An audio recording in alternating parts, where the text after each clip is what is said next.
Bien amigos, hoy es 9 de mayo de 2016.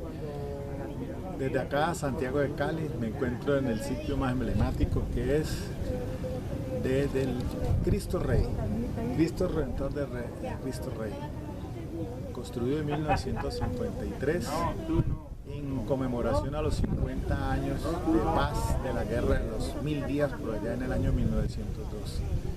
Santiago de Cali, fundada el 25 de julio de 1536 por Sebastián de Belalcázar, a 1000 metros sobre el nivel del mar. Acá en la parte de atrás pueden observar el Cali, una parte de ellas. Desde aquí puedo divisar todo lo que es el norte, el sur de Cali. Es mi ciudad, Santiago de Cali. Nacido yo el 5 de enero de 1961. Bien, el tema que estamos desarrollando, que estoy ya revisando, es el de la carga de la prueba, el tema de la teoría dinámica de la prueba. El asunto pues en la jurisdicción civil de lo que ahora fue declarado exequible por la Corte Constitucional en la sentencia C086 del 2016, en la que se declara pues exequible el artículo 167 de la ley 1564 del 2012, que es el Código General del Proceso. Bueno, es que allí pues en la jurisdicción civil el tema del onus probandi, que es la carga de la prueba, en jurisdicción civil se dice que los hechos deben de ser demostrados por el que pretenda o que presente la demanda. También por parte de las excepciones, de quien vaya a interponer pues las respectivas excepciones, pues tendrá que probarlo.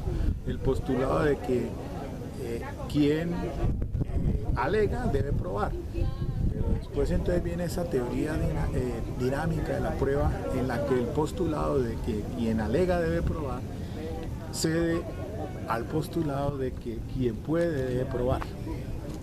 Pues bien, el tema es que esto tiene que ver esencialmente con la jurisdicción civil. Sin embargo, en la parte del procedimiento penal, con la ley 906 del 2004, mediante el acto legislativo 03 del 2002, que modificó el artículo 150 constitucional, pues se dio entrada al sistema acusatorio, sus fundamentos del sistema procesal nuestro son pues la separación de los actos de investigación de los actos de juzgamiento, la pasividad del juez, los roles de las partes, el fiscal, defensa, de los intervinientes especiales, Ministerio Público y las víctimas.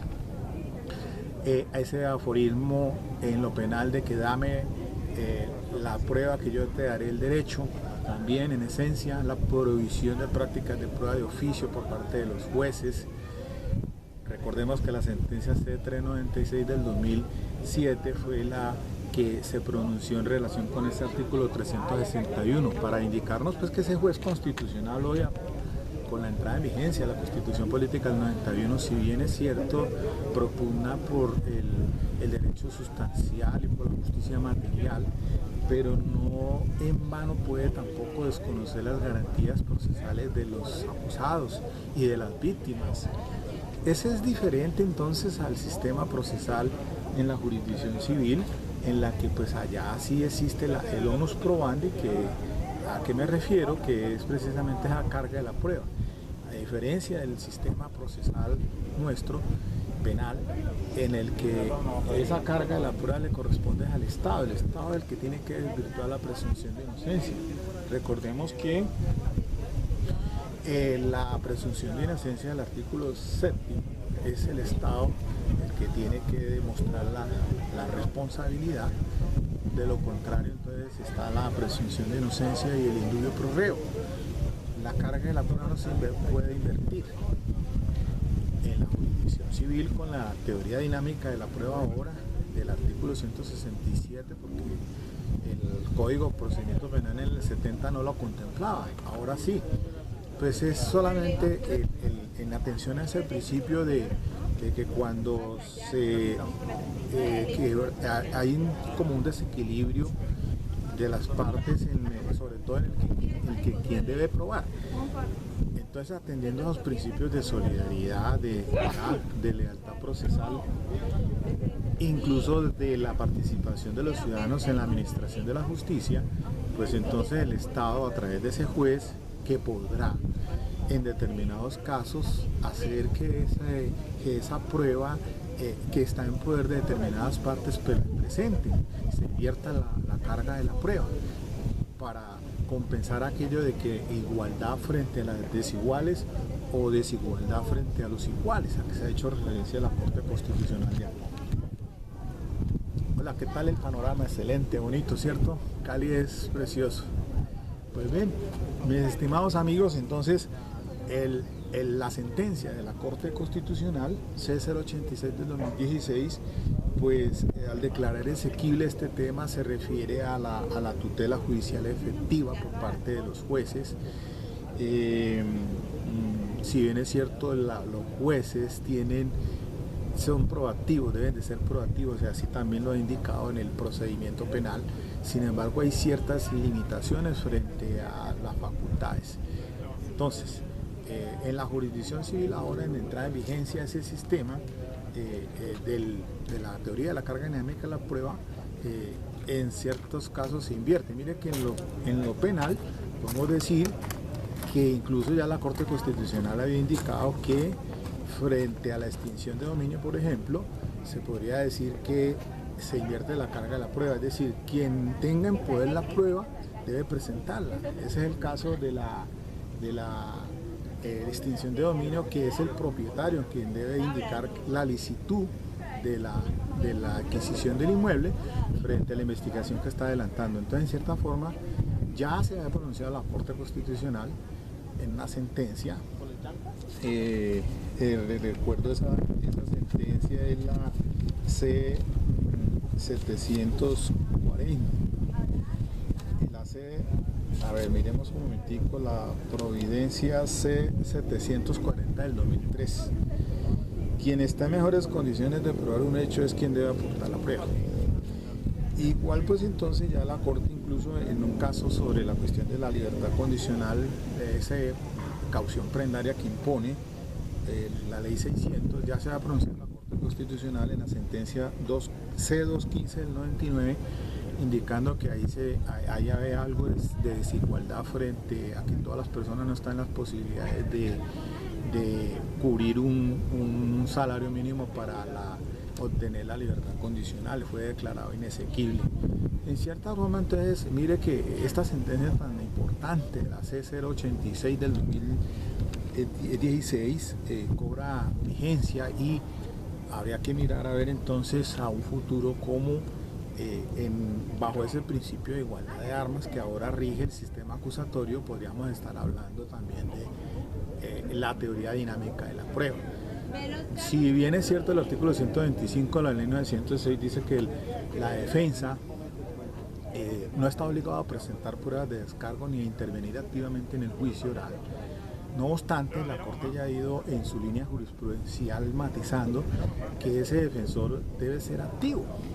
Por eso es que ahora no solamente los hechos fácticos los presenta en un escrito de acusaciones fiscal, sino que también, si la defensa tiene una teoría o unos hechos fácticos alternativos, lo puede presentar a efectos de coayudarle a demostrar, pues obviamente, la presunción de inocencia del procesado. De manera que cobra vigencia esa, y la invitación es a que se estudie en esa sentencia C086 del 2016, que es bien importante, sobre todo ahora con la vigencia de la Constitución Política del 91, de los jueces, con ese juez que proclama por la vigencia de un orden justo, por encontrar la verdad, la justicia material, el respeto a los que acceden a la justicia. Bueno, eso es lo que quería, pues, ahondar un poquito más en relación con este tema de la carga de la prueba, podríamos decir de la teoría dinámica de la prueba, y obviamente la presunción de inocencia que rige nuestro procedimiento penal y nuestro Código Penal. Recordemos que, de todas maneras, por ejemplo, el artículo 167 ahora en la ley procesal civil, pues habla de que dice que quien alega debe probar, pero hay hechos notorios o hechos indefinidos que no representan una carga como tal. Así les explico, por ejemplo, la carga procesal, de que, por ejemplo, hay hechos notorios allí en la jurisdicción civil que son excepciones, lo mismo que las presunciones legales, ¿no? Hablando de esas presunciones legales, en nuestro procedimiento penal, en nuestro código penal, se dan unas presunciones legales denominadas iuris tantum y las presunciones iuris et de jure. Eso tiene una incidencia, por ejemplo, siempre nuestro procedimiento penal bajo esa presunción de inocencia, que es el Estado el que tiene que desvirtuar con la carga, decimos que sería una presunción iuris tantum, por lo tanto que admite prueba en contrario. Hay otras presunciones, por ejemplo la de estado de sanidad mental, de que les hablaba en otra ocasión, es la defensa la que en la acusación, en la audiencia, tiene que llevar el informe pericial para demostrar si es inimputable a través de ese informe pericial. Se presume que es sano mental y el Estado no tiene la obligación de demostrar lo contrario, es la defensa.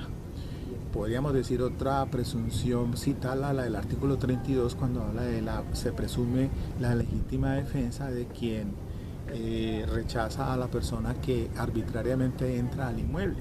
Esa es una presunción de iuris tantum que admitiría prueba en contrario, es decir, quien en esas condiciones obra estaría amparado bajo esa presunción y es lo contrario de lo que se tiene que demostrar. Otra presunción, la iuris et de jure, que es la que no admite prueba en contrario, la podemos encontrar cuando nos referimos, por ejemplo, a los delitos sexuales de carácter sexual. Los menores, la edad son los 14 años. Esa edad de los 14 años se presume que la persona no tiene madurez mental para disponer o libertad sexual.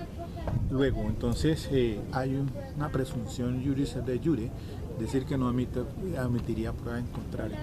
Mira que entonces en la parte penal nosotros tenemos toda una codificación que es la ley 906 del 2004, que es el desarrollo de lo que el acto legislativo 03 del 2002 reformó el artículo 250 constitucional.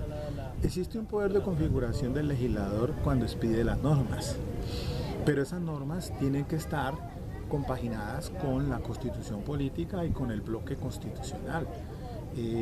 Por ello entonces, por ejemplo, si vamos a decir el papel que tiene el juez acá en el sistema acusatorio, partiendo de la base de que los actos de investigación se tienen que separar de los actos de juzgamiento, el juez no debe, como en otrora bajo el sistema de tipo inquisitivo, iniciar de oficio ni menos practicar pruebas de oficio. Aquí ahora lo ha dicho la Corte Constitucional que el juez de conocimiento nunca podrá practicar pruebas de oficio. Excepcionalmente podrá hacerlo los jueces de garantía para la ponderación de derechos fundamentales.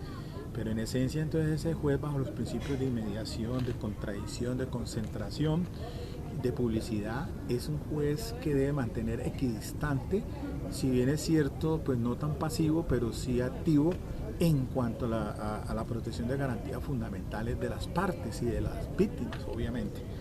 Pero debe mantenerse cierta equidistancia, sobre todo, por ejemplo, dígase usted los interrogatorios. Hemos discutido que si él tiene unas facultades que se las da el artículo 367 para preguntar de manera complementaria o aclaratoria, la Corte ha dicho, por ejemplo, con la sentencia 29415 de Julio Enrique Socha Salamanca, que el juez debe mantenerse equidistante en el tema de los interrogatorios, solamente con fines de aclarar, porque si no entonces se parcializa el juez. Toma partido por alguna de las partes en un sistema de tendencia acusatorio como es el nuestro, de tendencia adversarial, porque ni es puro acusatorio ni es puro adversarial, debido a que pues no es ni anglosajón, dijo la Corte Constitucional, ni tampoco tan americano estrictamente, recordando la sentencia C591 del 2005 de la doctora Clara Inés Vargas y la sentencia C873 también del 2003 con ponencia del doctor Manuel José Cepeda Espinosa. donde están los principios basilares del sistema acusatorio nuestro, promulgado a través de la ley 910 del 2004. De manera que entonces el poder de configuración permite que diseñe un código procesal como el nuestro, pero a diferencia de la ley procesal civil, el Código General del Proceso tiene unas particularidades, pero sopesándolas hay ciertas, digámoslo, equivalencia estructural, en la que pues se dice que ese juez debe ser un juez en esencia previniendo el orden justo, como dice el artículo primero del preámbulo de la Constitución, el artículo segundo de la justicia material, del artículo 228, del 229, todo en dirección a la justicia material, a una vigencia del orden justo, a regular la convivencia de los ciudadanos, a respetar la justicia material. Esa en esencia entonces